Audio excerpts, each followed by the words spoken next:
Hey there, and welcome back to another episode of Imperfect Marketing. I'm your host, Kendra Corman, and I am excited to be recording again in the Walsh College Creator Studio. I think I have that right. And really excited to be here and recording. I feel like a real news reporter with my notes and everything. So if you're listening, do me a favor, jump on over and check out the new digs at youtube.com/at Kendra Corman to check it out. So, today we're going to be talking about something I wish that I knew back when I started my podcasting journey. And that is how to plan your podcast in 5 simple steps. So, if you've been listening for a while or listened more than like 10 episodes, you've probably heard at least one where I talk about my first podcast, The Failure. I had zero plan. I just turned on the mic, started talking. Yeah, it was a learning experience, we'll call it. But then I swung completely in a different direction and I planned out imperfect marketing. I had a script, I had a list of questions, I had a formula that I was going to follow, and it was going to be awesome. Well, that took out all the spontaneity, all the conversation, all of anything of value because I was so nervous and I kept to this strict outline and rigidity. And so let's find the happy medium and talk about that today. The biggest mistake new podcasters make isn't about equipment. It's not about editing. It's trying to be everything to everyone. And I think that applies to a lot of people on a lot of things, right? It applies to new business owners. It applies to pretty established business owners. It applies to everything that we do, right? We want it to be open so that it appeals to more people.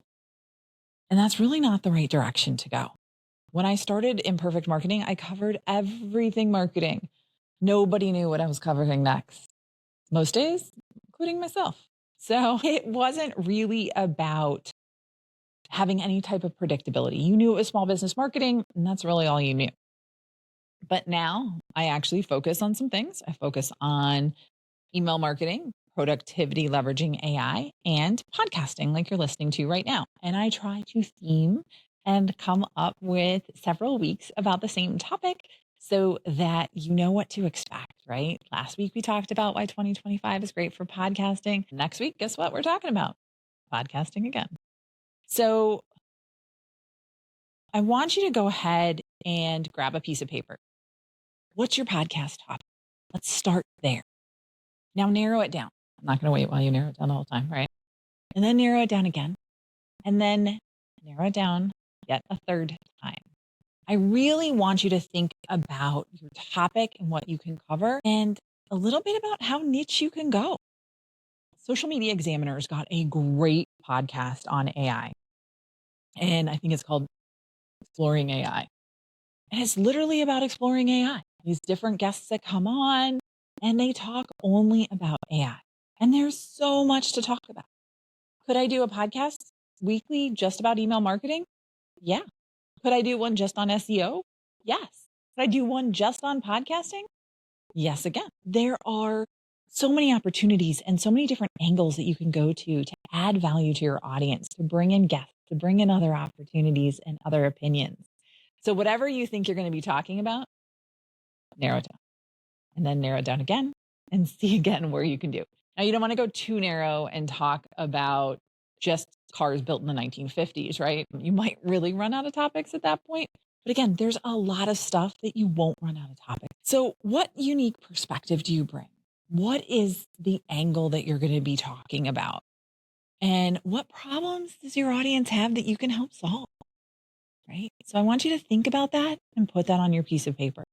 If you're out walking your dog, that's okay too. I get it. You don't have to have your paper right there. Head on over to the Imperfect Marketing website or on YouTube. You can go ahead and find all of the show notes with these instructions there. Again, you can expand your topics as you grow, but you want to build that loyal following. And if they don't know what you're going to talk about next, how do they know they want to listen?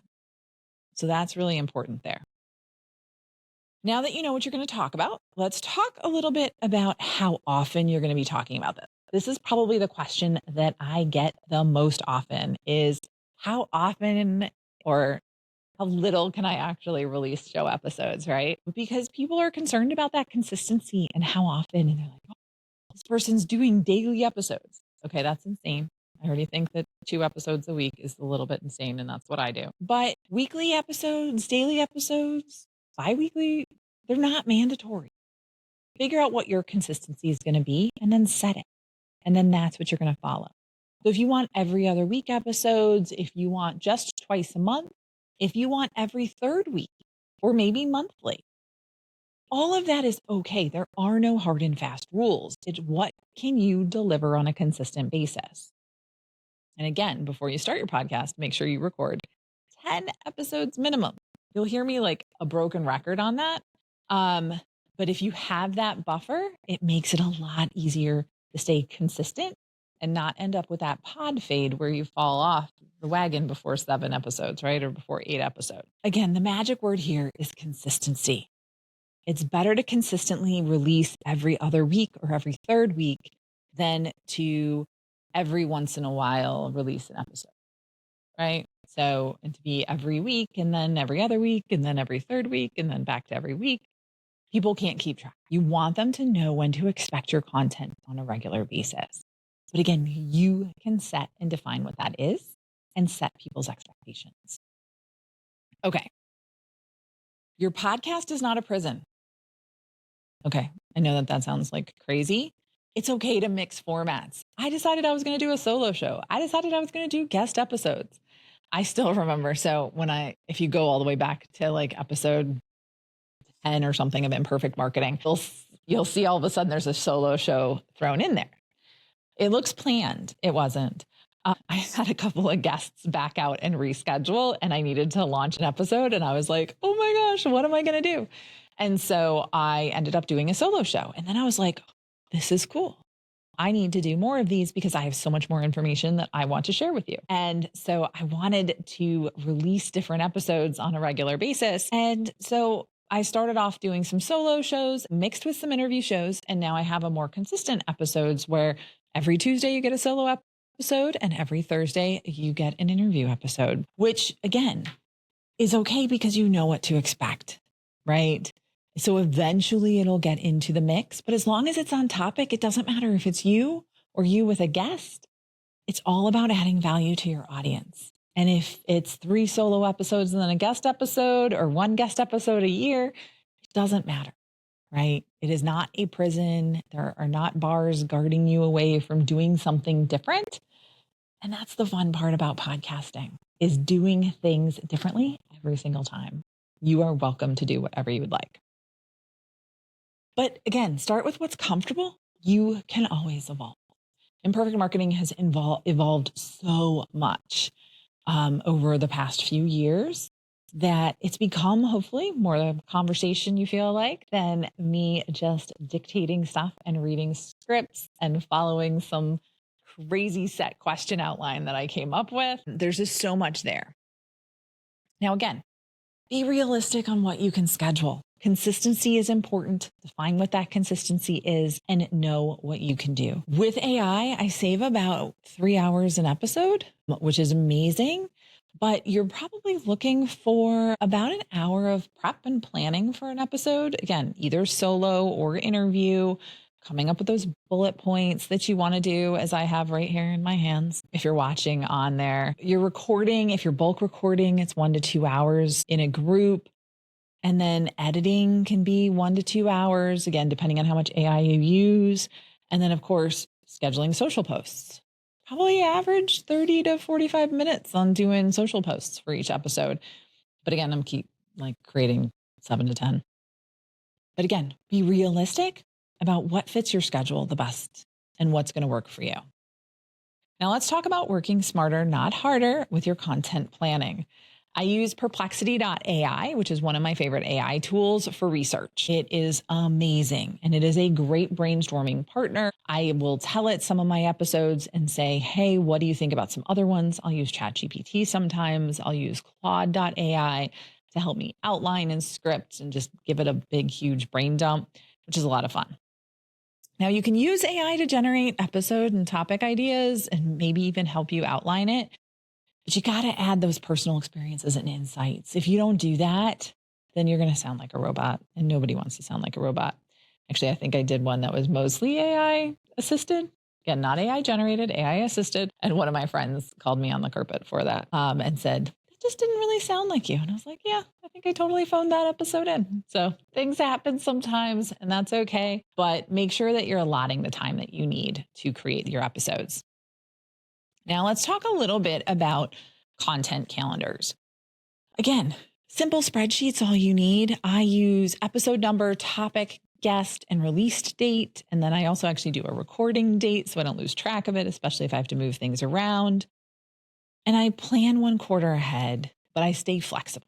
So if I need to move something in someplace, I can move things around a little bit. Nothing is set in stone. And then I keep a running list of topic ideas. And I do that again, either in my Excel sheet or in Asana, which is my task management tool. Now, when it comes to guest management, Podmatch has been a game changer for me in finding guests. I love it. And I have an affiliate link in the show notes if you want to check those out. One of the reasons that Podmatch is so powerful is because it gives me a lot of my research and I don't have to do a lot of things. But again, I use perplexity.ai to research the guest. I will look at their website. I'll listen to other podcasts that they've been on to really understand what they have to talk about so that I can get the best value for my audience. And that's really important, especially when you're using guests. And it's always great to send guests a brief prep document with the episode focus, any key questions. I actually have my guests submit key questions that they'd like me to ask. They know their topic best, and I can narrow it down in the pre-show conversation or pre-recording conversation a little bit if we need to. Now, structure itself creates a little bit of freedom, and here's why. I want you to start thinking about your listeners and why they care. I started listening to an episode, and I can't remember which podcast I was listening to. And it was just droning on and on and on. And I'm like, oh my gosh, when are we going to actually get to the topic? And it was horrible, right? So you want to lure people in and let them know exactly what it is that you're talking about from the get-go. And then share a story, right? Or have your guests share a story. This year or late last year in 2024, I changed up the structure a little bit. And instead of introducing my guests and giving their bio long or short, I ask them now to introduce themselves. The reason I do that is because I say, so how did you get into this? The reason is because they usually have a story. And that story isn't in their bio. And it is just so much more interesting and engaging. At least that is what my listeners and watchers have been telling me. So fingers crossed that you think the same thing. Then you want to deliver your teaching points. Everybody wants to walk away with more knowledge and action items, right? They want to know what to do next. And then you want to end, of course, with actionable steps, because that's always important, especially if you're doing something that's sharing perspectives. If you're sharing stories, maybe there's not an actionable step that relates to your business. Maybe this is a passion project for you. One of my friends, Wendy Urson, has a show called Let's Plant Houses, where she tells the story and gets the stories of just amazing and unbelievable things of people who have children with different abilities, and how they're going through and what they're doing and the success that they've had and the miracles that they have created for their children. And again, that's a passion project, but she still has actionable steps of subscribing and listening to her show. Now, when it comes to maintaining a natural flow, I used to script out my episodes, mostly because I was nervous and I didn't know actually what to say. And talking to a camera can sometimes not be fun. But I do bullet points now, not scripts. So I can add in just a little bit more of my personality when I'm doing this. You want to leave room for spontaneity. I mean, I think there's like 4 places in this episode where I started rambling. You heard that. That is my spontaneity. That's where I was bringing in extra stories and extra information. And you can feel free to use transitions like that reminds me of, or you know what's interesting about that? You know what excites me about that? And that's what's important there. Now, systems save sanity. When you're planning your podcast, systems save sanity. So create your own system. Content calendar. Again, simple Excel spreadsheet combined with Asana for my episode templates and all the different tasks that we need to do. We use Calendly to schedule guests, but if you have Microsoft tools, go ahead and use another scheduler like Microsoft Bookings. There's so many different things. If you have a CRM, maybe you can leverage that for people to book themselves. And then set up email templates for guest communication. Carol, my assistant, is amazing at this. Let's just say I used to send out reminders to my guests about their episodes coming out 30% of the year, maybe 40% of the year, definitely nowhere near half of the year. And taking that over has really changed the game, where she's letting people know that their episode is releasing. We have a template for that and links to their resources. It's really easy and it makes the process so much simpler, saves so much time. So let's go ahead and recap what we talked about planning your podcast in 5 simple steps. We talked about focusing, right? Be specific, narrow down that topic, set realistic expectations, consistency over frequency. You do not have to start off daily. I actually would not recommend starting off daily. You don't even have to start off weekly. Come up with what that consistency is going to be for you. And then create your content strategy. Use AI tools for that.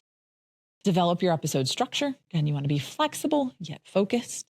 And set up your systems. Automate whatever you can, because it's going to save a lot of time down the road. Remember, your podcast is going to evolve, and that's okay. None of these steps are rigid, hard and fast rules. They're guidelines to help you start strong and stay consistent. Again, I think this is the 50th time I've said consistent in this episode, and it's probably the millionth time I've said it in this podcast, all the Imperfect Marketing episodes that come before it, because consistency is important. So I'd love to hear about your podcast journey. Be sure to connect with me on LinkedIn, because that's where I'm active, and share your biggest takeaway from today's episode. I'd love to hear about it. You can find me at kendracorman.com/LinkedIn, and it'll redirect you to my LinkedIn profile where we can connect. And don't forget to like and subscribe wherever you're listening and watching. And be sure to rate this podcast, because that really helps me out too. Again, thanks so much for tuning in to another episode of Imperfect Marketing. Until next time, have a great rest of your day.